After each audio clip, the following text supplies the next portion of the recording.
kita tak ada. Jadi yang ini Suruhan Jaya Pilihan Raya kena jawab.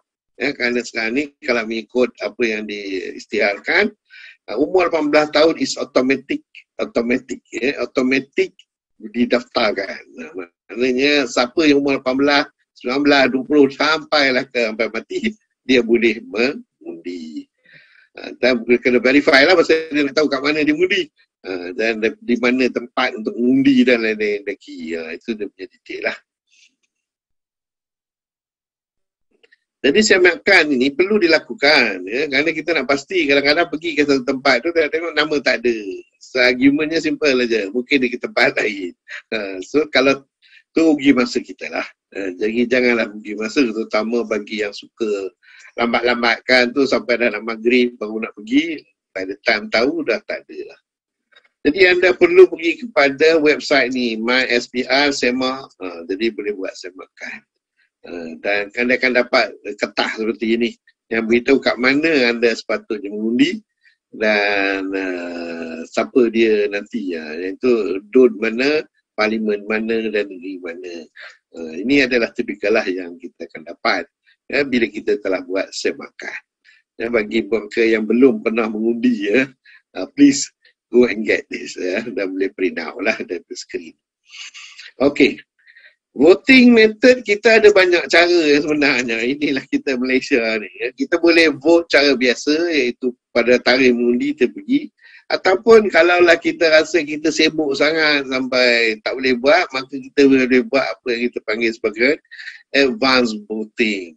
Tapi yang sebenarnya yang ini hanya diberikan kepada military ataupun PGA, General Operation punya forces, polis dan lain lagi. Itu advance voting. Ataupun kita boleh, kalau kita tak nak, kita vote dengan post. Kita vote dengan post, maka kita hantar melalui post. Ini pun sama juga sebenarnya untuk 3 golongan tadi. Okay. So bergantunglah yang mana kita nak pilih. Yang ordinary voting, itu vote kita pergi ke tempat poll tu, kita vote lah kat situ, ataupun kita buat advance voting ataupun postal voting. So ini adalah voting pengundian yang boleh kita buat. Jadi general election kalau kita tengok secara keseluruhannya selalunya diadakan pada hari Saturday, selalunya hari Saturday lah, hari Sabtu. Kecuali pada mula-mula dulu dibuat hari Wednesday, Wednesday masa itu Melaya lagi. Tetapi sekarang, tapi baru-baru ni pada 2000 GE 14 dia buat Wednesday. Bila buat Wednesday tentu dah terkejut keputusannya. So kali ni dia dah tak nak buat Wednesday lah. Dia akan buat Saturday juga. Jadi bila tengok Saturday tu chance agaknya dia rasa ada sikit. Itu tak boleh kawal lah tu. Okey, jadi dari segi registered voters, kalau lah itu makin lama makin bertambah lah. Kita dapati kalau ini penduduk kita pada GE 14, hampir separuh pergi mengundi untuk GE 14. Dan dari segi kos je mengundi pun kita dapati makin lama makin bertambah sampai 450 million dan difahamkan untuk kali ini lebih kurang 1 bilion lebih. So itulah dia duit yang digunakan untuk mencari pemimpin. Dan jangan pula tak undi, especially yang umur 18 tahun, yang muda-muda yang tak pernah undi. Okey, jadi kalau kita tengok election kita ni memang selalunya 3 hari lah yang penting, iaitu hari yang pertama kita namakan calon, tengok calon ni sesuai akidah, kita kena belajar siapa dia, kemudian barulah mengundi dan seterusnya lah. So 3 hari ni very important dissolution ialah parlimen tu di begitu, kemudian nomination date dan akhirnya ialah polling date. Itu yang 3 hari itulah. Okay, yang penting yang perlu kita faham. So pada 2014 inilah dia kalau tengokkan barisan masa itu menang lah. Dia mempunyai 130 kursi, Pakatan 72, ada parti adalah 18. Ini adalah sebelum GE 14, sebelum GE 14. Jadi berlakunya kejutan dalam pilihan raya 14 ni. Banyak berlaku, banyak kejutan yang berlaku dalam pilihan raya 11. So kali ini memang semua orang menunggulah ada tak kejutan dalam pilihan raya 15 ni, ataupun smooth sailing dan dah tahu dah siapa yang akan menang. Walaupun prediction menunjukkan bahawa ada kemungkinan kali ini tak ada kejutan. Dah jelas lah siapa yang akan menang. Okey, apa dia kejutan dalam pilihan raya ke-14? Keputusannya berdasarkan keputusan pertama PH menang. Tak pernah dibuat. Barisan Nasional kalah di situ. Dan puncanya yang memang di kajian semua orang, termasuk saya sendiri pun buat kajian, kita dapati puncanya ialah apa yang kita panggil sebagai Malay Tsunami. Berlakunya satu gelombang tsunami orang Melayu. Orang Melayu both berbeza daripada sebelumnya.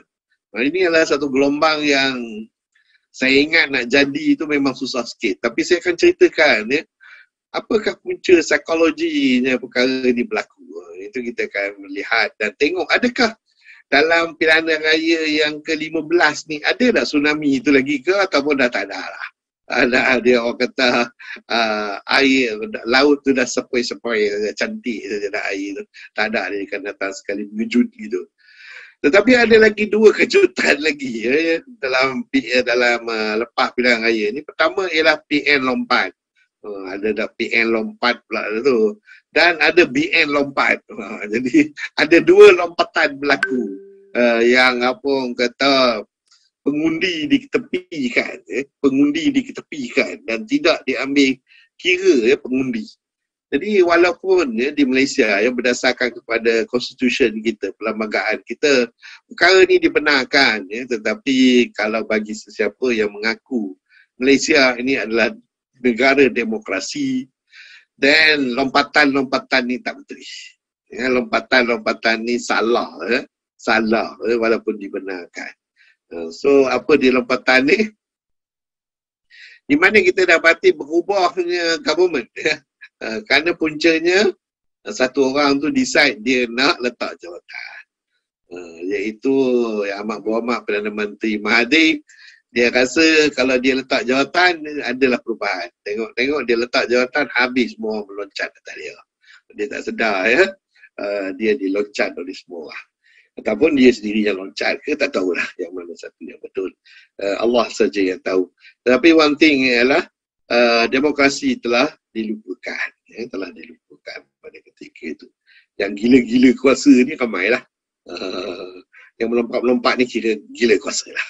Kalau kita nak cop sebagai ahli akademik.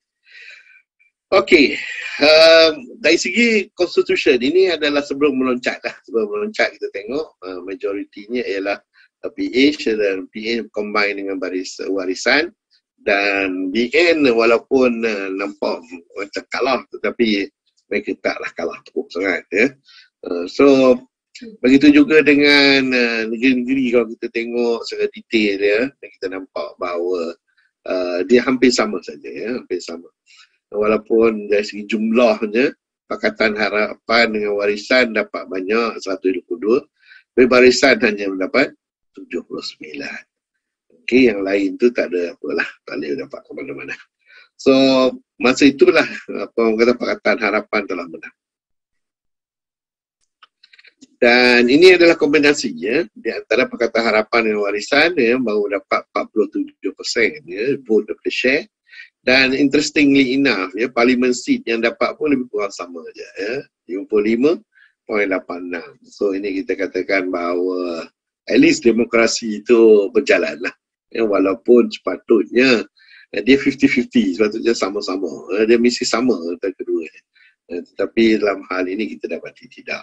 There's something wrong dari segi pembahagian kerusi ataupun pembahagian pengundi di kawasan-kawasan mengundi.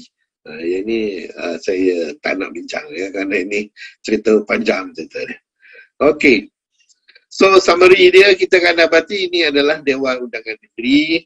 Maka akan ada beberapa negeri telah berpihak kepada Barisan Nasional, beberapa negeri lagi berpihak kepada Pakatan Harapan. Dan impaknya pada pilihan raya yang ke-15 ni, beberapa negeri decide tak nak, menjalankan pilihan raya negeri, iaitu Pulau Pinang, Selangor dan juga Negeri Sembilan. Dan lagi 3 ialah Kelantan, Terengganu juga tidak mahu mengadakan pilihan raya negeri. Okey. So, isunya sekarang. Yang ini kita tak boleh kawal. Ini adalah apa yang telah ditetapkan oleh SPR. SPR yang menetapkan ini. Kita sebagai pengundi tak boleh. Tak boleh buat apa. Kita tengok je lah. Itu pertama, menurut satu kajian, daripada jumlah 165 kerusi parlimen di Semenanjung, sebanyak 115 kerusi adalah dari kawasan majoriti Melayu. Maknanya kalau orang Melayu United, maka mereka boleh menang 115. 21 kerusi majoriti Cina. Maknanya kalau Cina, kalau United dalam majoriti Melayu,